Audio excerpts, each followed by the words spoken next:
In the interest of time, let's continue and go ahead and get started. So as I just mentioned, we are going to be recording this webinar this evening so that anyone who wants to get up to speed on electric trucks but couldn't make it tonight will be able to watch. The webinar won't contain your comments or information about who is attending unless you raise your hand and speak to us. Just as we're getting started, I'd love to see where people are joining us from tonight. If you want to drop in the chat your name, where you're joining us from, and if you're with an organization or representing a community, I would love to know. All right, let's dive in. So I'm going to review tonight's agenda really fast since we're already running behind. But tonight's purpose is to focus on a specific initiative that Colorado is undertaking in order to electrify medium and heavy duty trucks. It's known as the Clean Trucks Rule, but you may also have heard it called Advanced Clean Trucks, or ACT. So we're going to have a basic overview of what this rule is. And we put this together because a lot of businesses, organizations, and grassroots activists have expressed interest in this rulemaking, but maybe don't know everything about it. So we wanted to set up the opportunity for you to learn the specifics and ask questions from our experts. And afterwards, as I said, you'll be free to share the recording. We are hoping to keep this discussion simple and accessible, but it does involve some policy concepts that probably won't be familiar to everyone. In transportation, we have a lot of specific terms and acronyms that can make engagement feel daunting, and that's something we want to change. So I'll try to stay active in the chat and clarify everything I can as we go, and you will have the chance to ask questions afterwards. And remember, this can be pretty complicated, so there's no question that's too basic for you to ask. And if questions are coming to you as you're hearing our presenters speak, please put them in the chat or use the Q&A function that we have here in Zoom webinars, and I promise you we will get to them. All right. So first thing we are going to do is just set the stage a little bit on why this rulemaking is important. I bet most people here have been around trucks. When there's a lot of trucks on the highway, you've experienced maybe the noise, the smell. Feel free to drop in the chat what your experience with that is, how it makes you feel. Curious to know what folks think about that.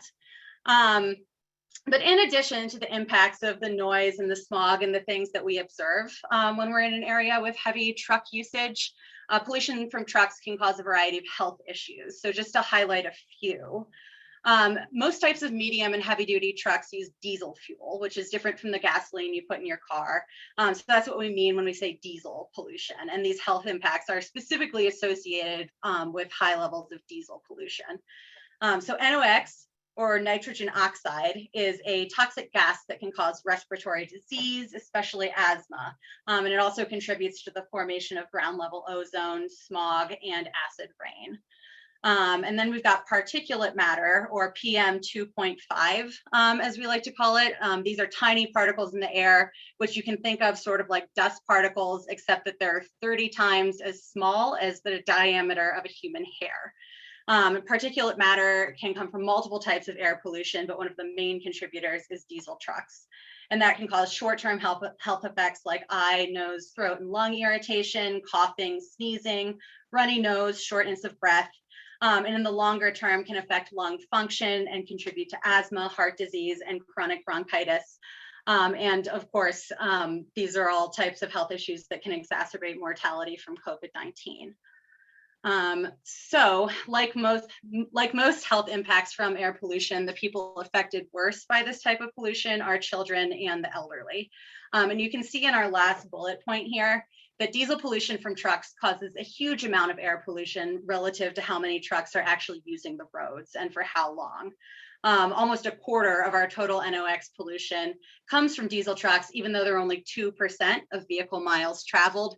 And what that means is it refers to the total number of miles being traveled by all the cars and trucks out there. It's usually measured per year. So 2% of vehicle miles traveled per year, a quarter of the NOx pollution. Getting rid of air pollution from trucks is going to have a big impact on the total amount of pollution caused by transportation. So now I want to show you how this plays out in Colorado. Climate change and air pollution affect all of us, but they do not affect everyone equally. And while this pattern is true all over the state, It's easiest to see if we look at the Denver metro area. So on these maps, the red means there's the highest concentration of what each map is showing, and they're broken down by neighborhood. I used a tool from the EPA called EJ Screen, Environmental Justice Screen, to get this data. So on the left, you see where the most people of color live in the Denver metro area. And on the right, you see the areas with the highest levels of particulate matter pollution from diesel trucks. You also have to keep in mind that these communities are exposed to disproportionate amounts of pollution from other sources like industrial, oil and gas, and more. So you can clearly see how environmental racism has shaped the landscape of truck pollution in Colorado. That's why it's critical to center environmental justice in this rulemaking. And Patricio is going to tell you a little bit more about that. So with that, I will turn it over to him to tell you, just what are these clean truck rules we're talking about? Yeah, thanks, Jenny. And do you mind going to the next slide? So before I kind of get into an overview of the clean trucks rule, I think it's helpful maybe to just take a step back and talk about what we're actually referring to when we're talking about medium and heavy duty vehicles. So that's everything from your class 2B through 8 vehicles, and that can range from a contractor pickup truck to a garbage truck, a cement mixer, a school bus, or all the way up to those big semi trucks. And the chart on the left shows very clearly the different types of vehicles that we're referring to between the class 2B and class 8. So there's a lot of different uses and a lot of different categories that fit under what we call medium and heavy duty vehicles. So it's really important to recognize that there's just a lot of different uses and a lot of different applications that these vehicles apply for. The chart on the right-hand side, what that shows is sort of the breakdown of Colorado's medium and heavy duty fleet. So you can see immediately, I think the big thing that jumps out is that the class 2B vehicles, so that's the contractor pickup truck type of vehicle, or maybe a delivery van, that's the dominant portion of this medium and heavy duty fleet. It makes up almost 2/3 of Colorado's medium and heavy duty fleet. And then the next largest segment is the class 3, which will probably be like a shuttle van or a cargo van, something that's delivering packages to your front door, that sort of thing. But then on the high end, we also have a lot of class 8 trucks, which is probably going to be like the cargo trucks that are moving things from warehouses to distribution centers. And it's really important to note that the majority of all of these vehicles are predominantly diesel burning. Some of them burn gasoline, but the vast majority are diesel burning. So that means they produce a lot of greenhouse gas emissions, but they're much more closely tied to local air pollution. So some of the stuff that Jenny was just presenting about, these diesel emissions produce a lot of NOx, which is a smog precursor, as well as particulate matter, which is hazardous in any quantity. But I thought it'd be helpful maybe just take a step back and sort of see kind of the bigger picture landscape that we're talking about here. Next slide, please.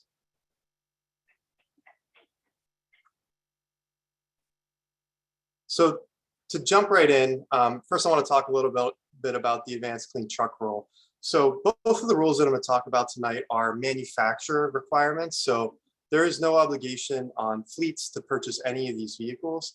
Both of these are just requirements on the truck manufacturers. And there's about 12 of them globally that produce into this market to produce an increasing number of zero-emission vehicles and cleaner diesel trucks. So California has this unique authority under the Federal Clean Air Act to set emission standards for vehicles that are more stringent than the federal standard. And then other states under Section 177 of the Clean Air Act have the ability to adopt identically California's emission standards. Now, Colorado has done this on the passenger vehicle side. And now that California has adopted the Advanced Clean Truck Rule and the Heavy Duty Omnibus Rule, Colorado is also able to adopt them as well. So the Advanced Clean Truck Rule, it is a requirement, again, on the manufacturers to produce an increasing number of zero-emission vehicles as a share of their total vehicle sales. So you can see the schedule right here pretty clearly. The first year, because of a 2-year lead time requirement that's built into the law, Colorado, if they were to adopt it this year, the first year of compliance would be 2025. If Colorado were to adopt the rule next year, the very first year of compliance would be 2026. And you can see kind of the schedule and how it proceeds. So for the class 2B through 3 vehicles, that first year, 10% of manufacturer sales would need to be zero emission. So not a lot, but a significant amount. And that ramps up over time, all the way through 2035, when we hit, depending on the class size, anywhere between 40 and 75% of new vehicle sales being zero emission. Now, there's another component to the Advanced Clean Trucks rule that's also extremely important, which is called the large entity reporting requirement. So what this does is it requires fleets of a certain size to purchase and fleets of a certain size to share information on their vehicle operations. So they have, fleets of 50 vehicles or more would have to report operational data. So where their vehicles are being domiciled, how many they have, the types of routes they're running, how frequently they're being used. So just some basic operational information. And that data is absolutely critical to developing future policies, targeting incentive dollars to really get to hard to electrify sectors. It's also really useful data for utilities so that they can start making investments in charging infrastructure today in order to support the deployment of zero emission vehicles. But it's very critical information to collect. And that's just another aspect of the rule that I think often gets overlooked because it's not the sexy part. It's not the part about zero emission vehicles. Next slide, please. Now, the heavy duty omnibus rule, this is really kind of the other side of the coin. So, the Advanced Clean Truck rule, that's like our long-term vision. That's what we're shooting towards, transitioning all of the vehicles to zero emission. But in the near term, in the immediate term, there's still a lot of NOx. There's still a lot of diesel trucks that are going to be sold alongside those zero emission vehicles, and a lot of NOx that's produced from them. So the heavy duty omnibus rule is really trying to tackle these near term emission reductions. So when the rule first begins, the main sort of item of it is a new NOx standard. So all new diesel trucks, when the rule comes into effect, will have to be 75% cleaner. That tightens down even further to 90% cleaner to the current standard in 2027. So really substantial NOx reductions that we're talking about. And frankly, California, in developing this rule, they put up a lot of time and research, nearly a decade into developing this rule. And they proved that it's very cost effective and frankly, fairly simple for manufacturers to improve the emission control systems that they have in their diesel vehicles today to meet these new standards that they're putting forth. So these are achievable, and we really need to just get them as clean as possible, as quickly as possible. The other aspects for this rule is that it updates our testing procedures for how these vehicles are actually certified for meeting these lower emission standards. Right now, there's kind of this in the lab test that's done to certify them at meeting their NOx reduction levels. But in reality, when they're driven out in the real world and with real loads on, they produce a lot more emissions. So this testing would better reflect what they're actually emitting in the real world. The new standard would also put in place, or will codify a particulate matter emission reduction standard. It's kind of being already met, but the purpose of sort of putting that into law would just be to make sure that there's no backsliding, that we don't go in the wrong direction while we're trying to clean up NOx, going in the wrong direction of particulate matter. And then the last thing that this rule would do is extend the manufacturer's emission warranty. So right now, the emission control systems in vehicles, they're warranted for a very small fraction of that vehicle's actual lifetime. So most vehicles are on the road. These are capital assets that companies are buying. So they're on the road for a very long time, often upwards of 20 years. And their emission control systems degrade over time. So what this rule would do is require that manufacturers have a warranty on those control systems for a much longer portion of that lifetime. Next slide, please. And this chart I took fresh from a new report that just came out this week that MJ Bradley did for the Colorado Energy Office. It's a terrific report. It's 150 pages. I haven't quite made it through all of that yet, but I encourage others to take a look and skim through it. But in that report, MJ Bradley, they conducted 3 sort of modeling scenarios where they looked at, okay, what if Colorado adopted the advanced clean truck rule? What would sort of be like the societal impact of doing so? And then what would the societal impact be for Colorado of adopting both the advanced clean truck rule and the heavy duty omnibus rule? And then finally, what would be the societal impact of adopting a very aggressive zero emission medium and heavy duty vehicle strategy by 2040?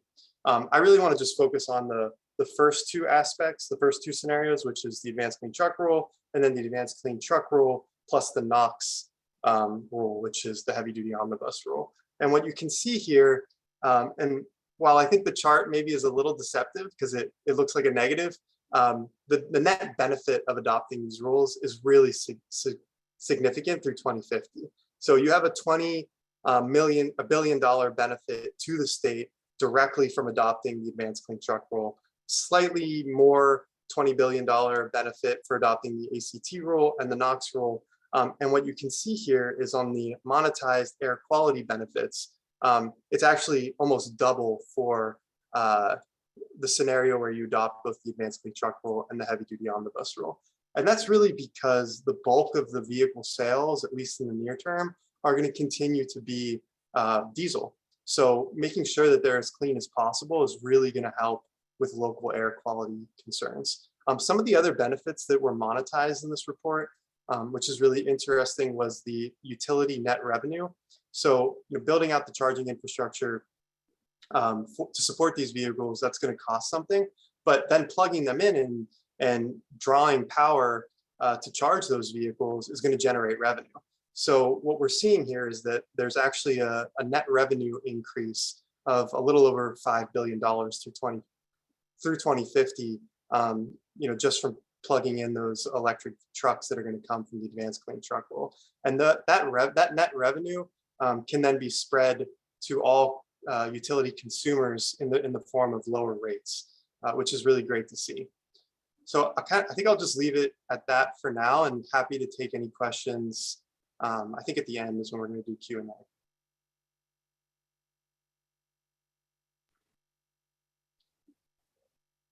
Great. If you can go to the next slide, Jenny. Yeah, Or thank you, did you want to hit any questions in the meantime? We actually did have one technical clarification question in the chat, which is, Patricio, when you said that 2025 is the first compliance year, the first year that this rule will go into effect if we adopt the standards this year, did you mean this year 2021 or this year 2022? Yeah, my apologies for the confusion. This year 2021, which we know is not likely to happen. So realistically, the first year would be next year, 2022. And that would mean that the first year of compliance would be 2026. 2026. And that's okay. Model year 2026, which is in truck speak, actually calendar year 2025. Just to make things even more confusing for you all. Yeah. They love to make it easy for us, right? And then we had another question. What is the last column again? 100 by 40 aspirational? Yeah, that's like a more aggressive zero emission transition period of going to 100% zero emission medium and heavy duty trucks by 2040. And you can see here that the benefits are really significant by doing so. And some states have come close to committing to this 2040 date, but I don't think any has actually come out. I think California is 2045 right now. I believe New York is also 2045. Colorado signed on to an MOU last year that was 2050, all new sales being zero emission. So this would push the envelope a little bit. And it's a really good sort of ambitious scenario to be working towards. Awesome. Thank you so much. And just as a reminder, if you do have more questions for Patricio, we will be taking questions at the end. So feel free to save them, put them in the chat, put them in the Q&A feature, whatever you want to do. All right, so let's move on. Next up, we have Sarah, who's going to take us through the journey of how we're going to get this rule passed in Colorado. We know what we need to do, so how are we going to do it? Great, thank you, Jenny. And go to the next slide, please. So where this rule will hopefully get passed next year is at an agency called the Air Quality Control Commission, which is housed inside CDPHE, the Colorado Department of Public Health and Environment. The Air Quality Control Commission, or AQCC, has 9 commissioners on it. They are volunteers, and they just meet once a month for 1 or 2 days a month. It's a pretty incredible task that we have given to these volunteers. They're charged with overseeing all the rules that govern local air quality in Colorado, as well as implementing Colorado's ambitious climate laws. So they've got a really big task ahead of them. And we're hoping that the Clean Trucks package will be part of that. And they adopt rules through a formal rulemaking procedures that are governed both by state laws and their local regulations as well. Next slide, please.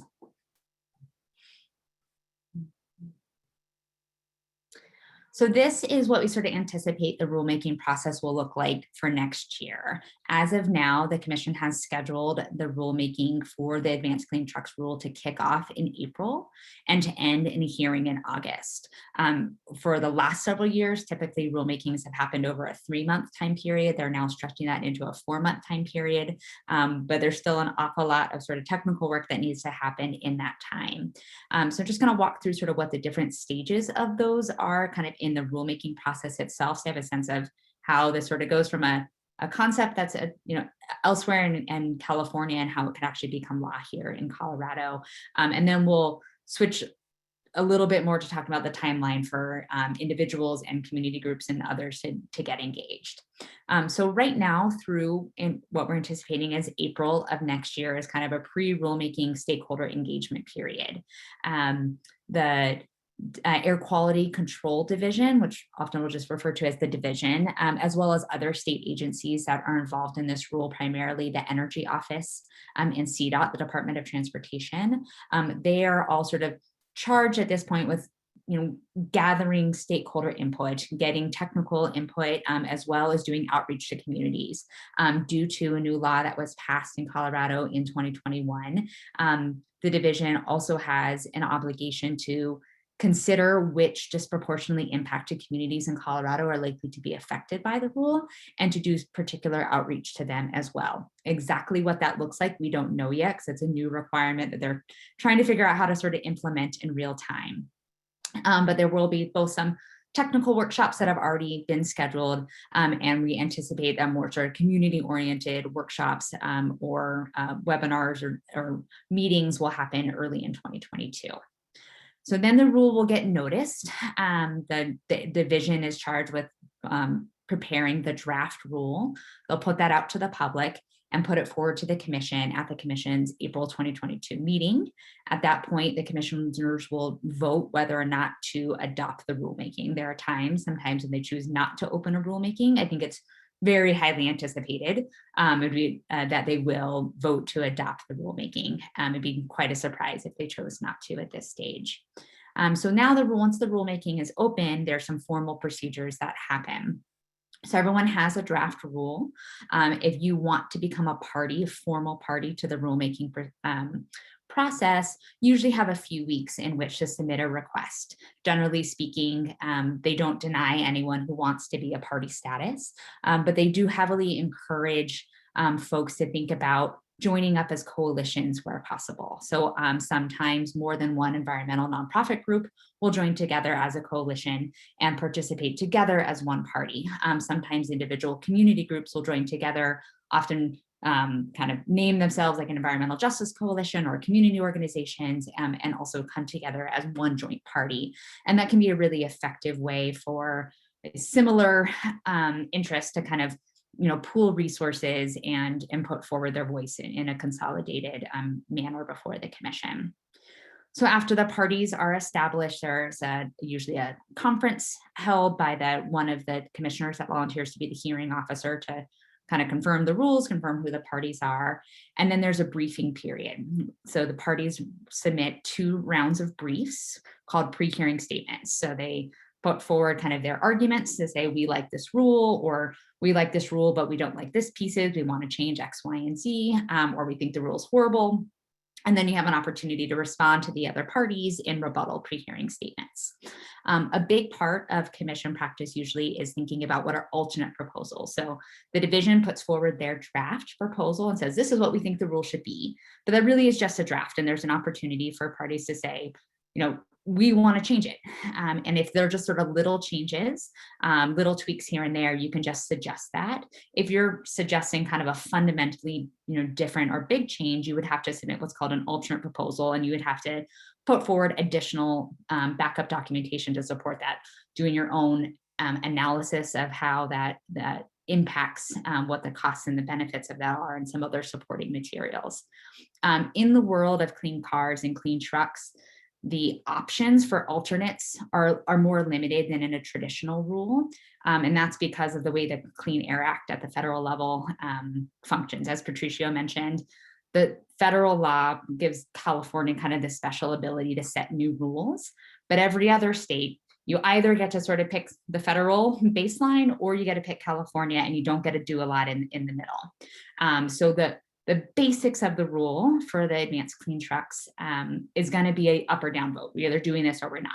That said, there are a number of things kind of on the periphery that can be more tweaked at the state level, especially on things like enforcement or maybe incentives that you might want to give people for doing more to kind of decarbonize or reduce the pollution of their fleet before the rule goes into effect.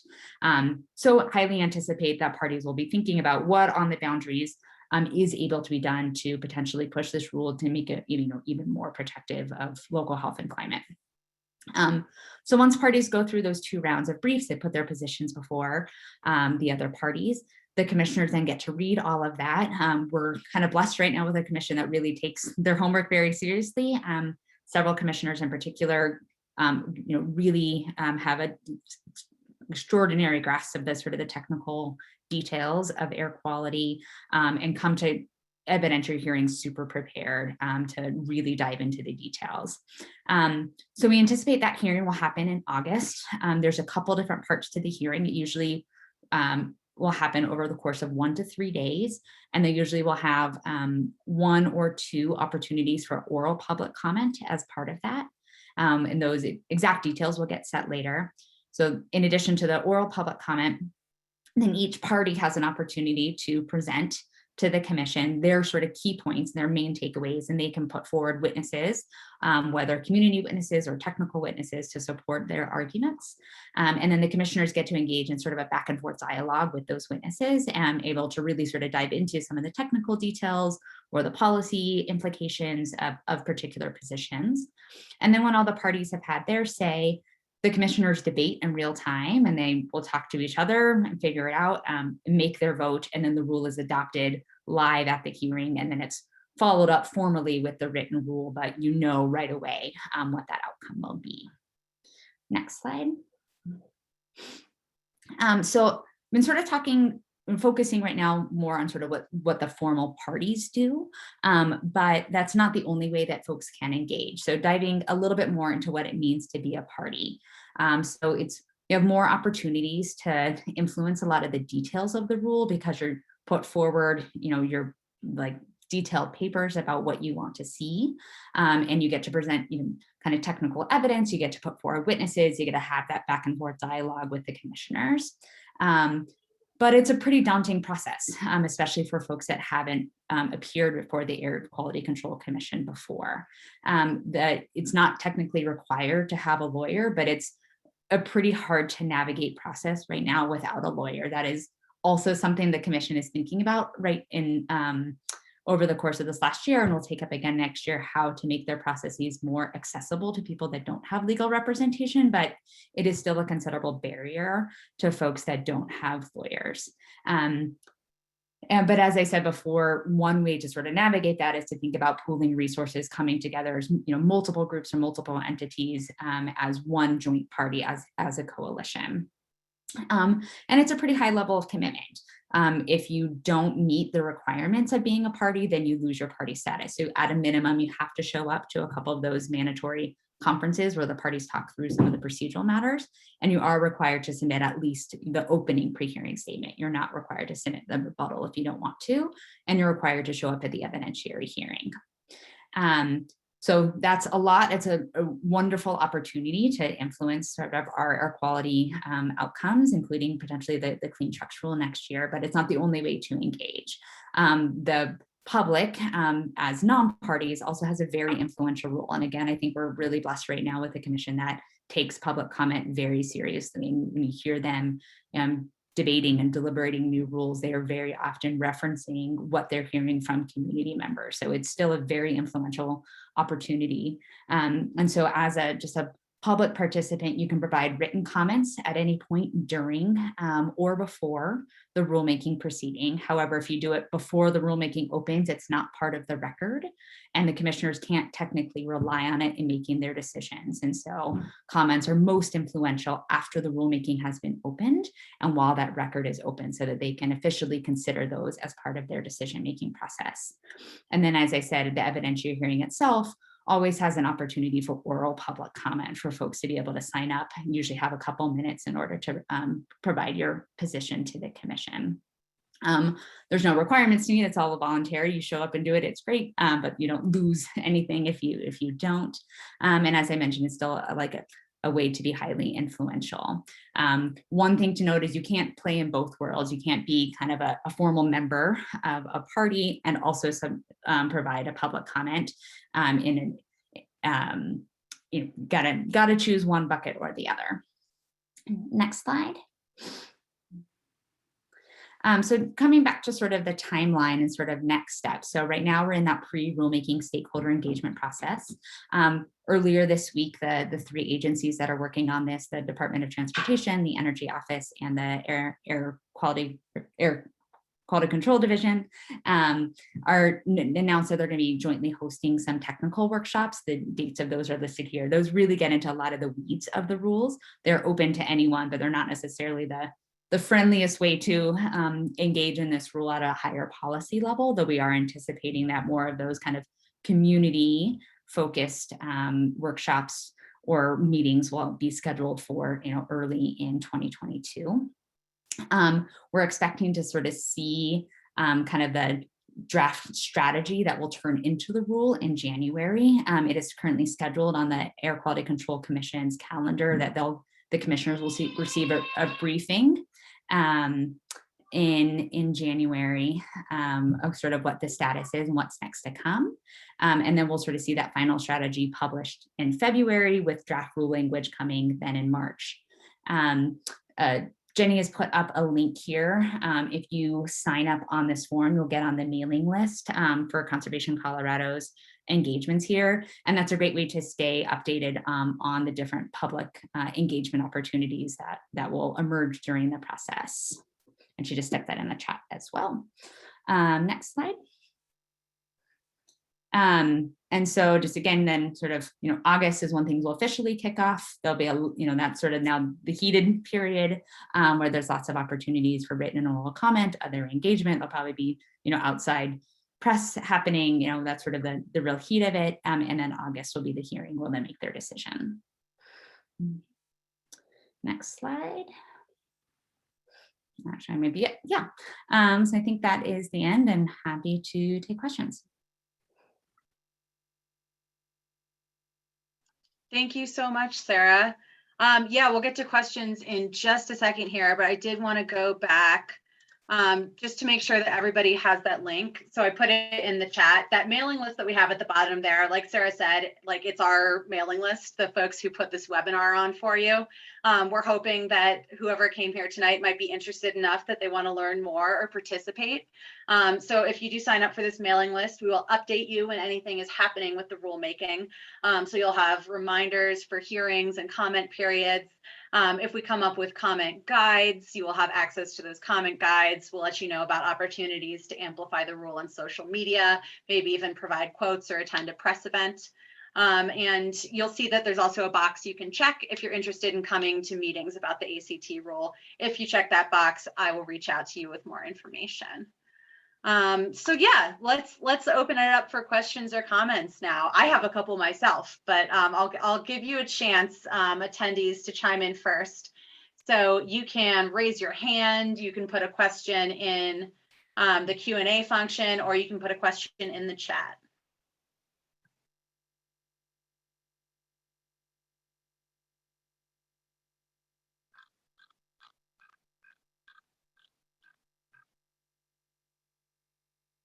All right, I do not see any. Oh, we got one. Great question, Martin. So Martin asks, how strong is the opposition and which are the main players? Patricio, did you want to take that? Or? Yeah, sure. It varies from state to state. The main, obvious opposition groups are the manufacturers, and usually that's represented in the Truck and Engine Manufacturers Association. This is a manufacturer requirement for both of these rules, so they're often the ones that push back the hardest. And when I say manufacturers, I'm referring to the legacy truck manufacturers, so the ones that are producing diesel vehicles today. On the other side of that are the new entrant manufacturers that are very supportive of the rule. So that's your Tesla, Rivian, Arrival, those types of organizations. The other group that we've seen come out in opposition is the natural gas industry. They often oppose these rules because they see, the transition to zero emission as eating into their profits as well. And then lastly, there's often kind of a mistaken opposition group. I'd call that the fleets, who I don't think sometimes always know what the rules actually are doing. So I've tried to be very clear that these are manufacturer requirements, but often fleets will confuse this to mean that they're now required or on the hook to buy zero emission vehicles, which that's not the case here. This just provides additional different types of models to be made available for them to purchase. So often once that gets clarified, they move to sort of the neutral camp or supportive camp, since they want to transition to these vehicles, but kind of just worth flagging that. Also here in Colorado, when we did the Advanced Clean Cars rules a couple of years ago, there's different groups that are merged, and in that case, those two proceedings, there were sort of two groups that ended up being opposition. The strongest, one of them was the car dealers in that case, and because they would be both required to sell vehicles that they were unfamiliar with and might lose revenue for their shops, since electric vehicles need less fixing generally than internal combustion engines. And even though they weren't the ones that in that case were going to be directly regulated by this rule, were kind of very much up in arms. So there might be something that's similar that comes up here. And the other group that organized in that case was a group that called themselves Freedom to Drive, which has a few different interests in it, including sort of oil and gas interests. And we also see sometimes parts of Colorado or counties that have heavily oil and gas base in their economy as coming forward against any regulation that might directly or indirectly kind of reduce our reliance on oil and gas, as well as kind of the oil and gas COGA, the Colorado Oil and Gas Association, will sometimes, again, even rules when they're not being directly regulated, if they see sort of downstream impacts to their business line, will come out in opposition to rules like this. So I wouldn't be surprised if any of those groups showed up again. And the opposition can be pretty fierce, both at the commission itself, and in the case, again, of the Clean Cars rules, including suing the state for adopting the rules. And so there could be sort of, post-rule adoption litigation that could come from opposition as well.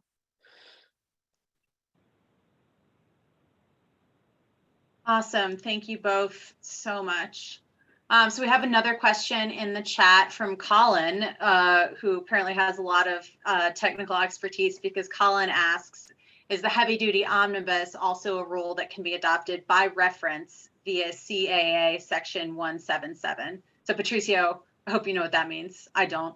But Yeah. Colin adds, you also mentioned some additional possible provisions that could be considered in this rulemaking. So what, please also talk to us about those ideas.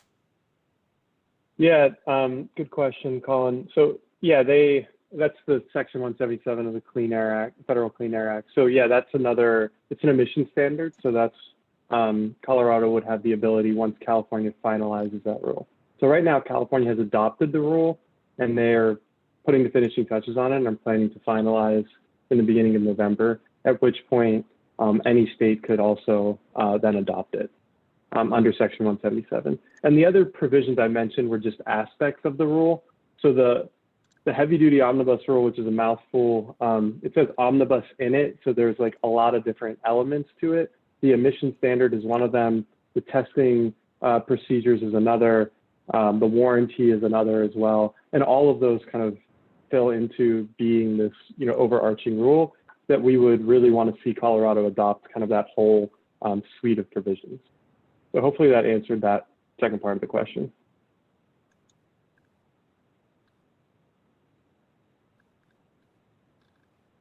All right. And then we have a question from Martin. It says, I've been to hearings where people on my side were quite annoying, repeating what everyone already knows, purely emotional arguments. Shouldn't supporting organizations better train their protagonists? I'm actually going to take that one, Martin. So as Sarah mentioned earlier, it's really important that the AQCC hear from a diverse array of voices. This is a rule that affects everyone in Colorado, so we do not just need the technical voices or the people that are trained activists or trained presenters to go up. We actually need everybody to be sharing their story. And one of the reasons that places like the AQCC have sometimes been seen as inaccessible to everyday people is because there is that expectation that you should be speaking or presenting in a certain way, when in fact everybody has a story about air quality. You know, we all have stories about what it means to live near trucks or to be near trucks, and what it might mean for our community if we were to clean up those trucks and electrify those trucks. So I think that emotional arguments are kind of at the core of why we do anything in the environmental movement, right? We're all about trying to save the planet for the people that live here and for the people of the future that need advocates here in the present.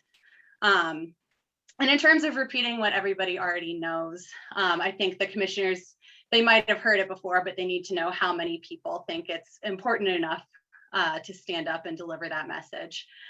So I would say, yeah, maybe time to rethink a little bit about what we're trying to do in terms of community outreach and accessibility and getting everyone involved in the political process. Sarah, did you have something to add?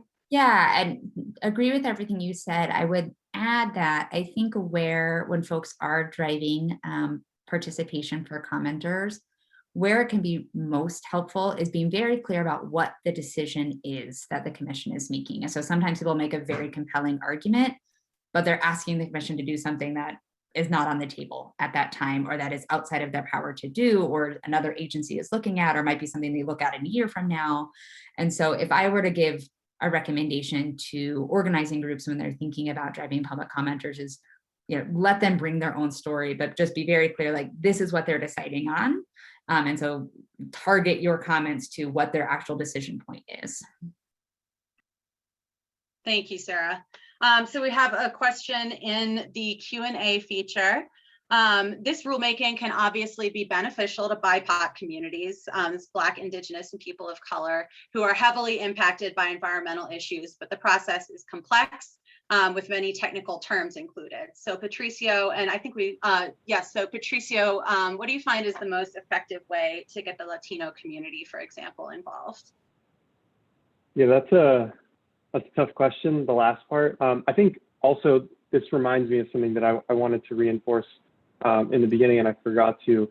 You know, the rule is great in the sense of like it provides, both these rules are great in the sense they kind of provide like the minimum like we're going to minimum amount of zero emission, medium and heavy duty trucks delivered to Colorado.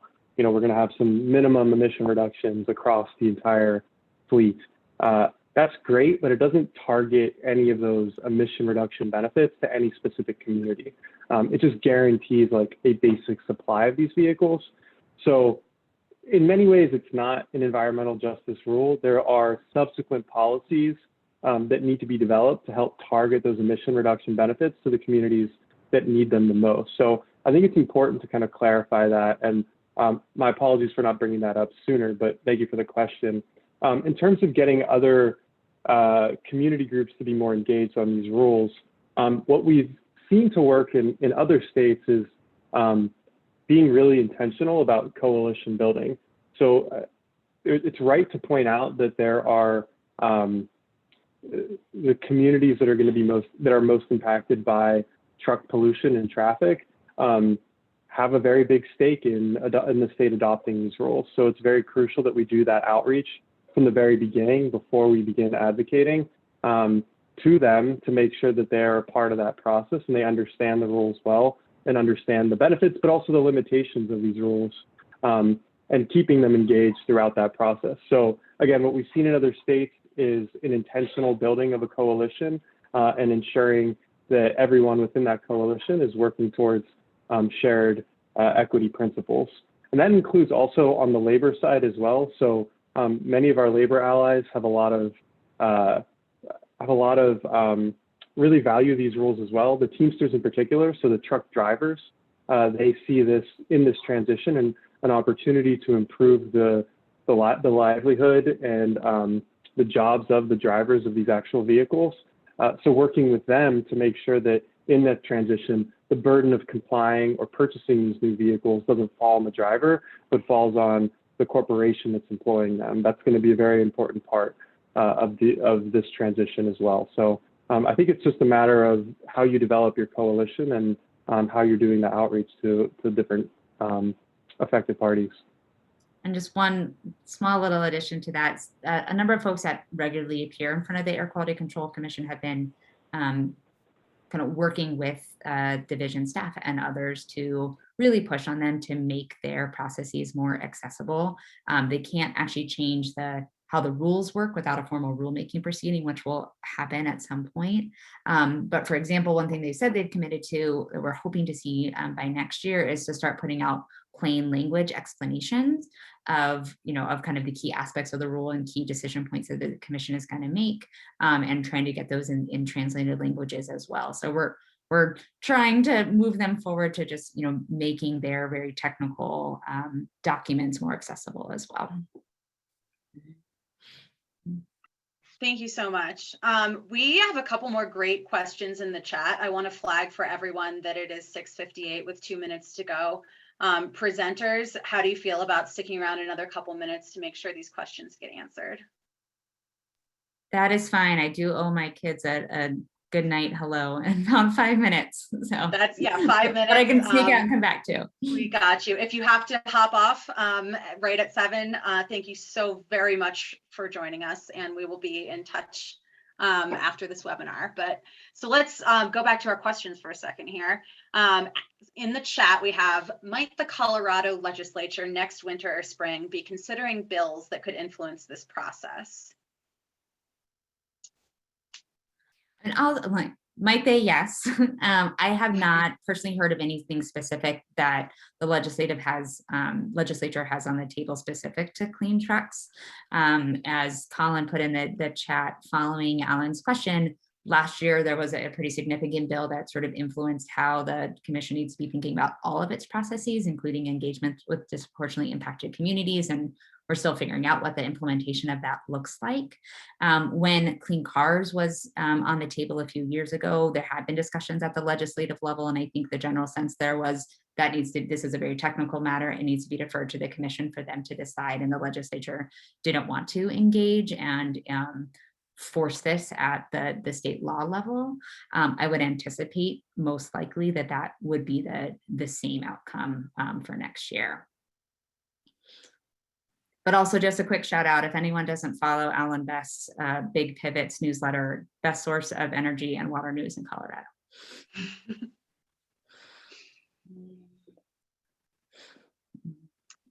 All right, and then, yeah, so our second question from Colin, sorry, referenced what you said, Sarah, that there was recent legislation to prioritize disproportionately impacted communities, and asked, is there potential in this rule to adopt overlay rules that can target benefits to those communities? So Patricio, that's kind of what you were talking about just now, right?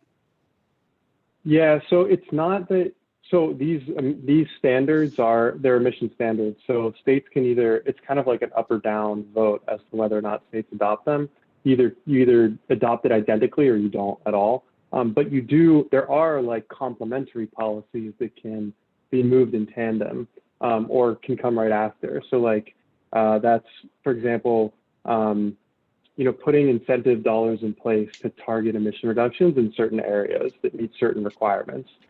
California, for example, does that right now with their truck voucher program. There's also the potential for like low or zero emission zones to kind of prioritize where the deployment of these vehicles are going to go. There are other sort of indirect ways to also influence it around like the build out of charging infrastructure. So ensuring that more of the charging infrastructure is going to be put into communities that want to see a higher volume of the zero emission vehicles placed in them. That's something that could be advocated through the Public Utility Commission, for example. And then lastly, California is currently developing what's called an advanced clean fleets rule. So it's kind of, it's a more forward-looking rule that would require fleets of a certain size to purchase an increasing number of zero emission. It's getting at the demand side of this market. And that is another way or another area in which you could really start targeting emission reduction benefits.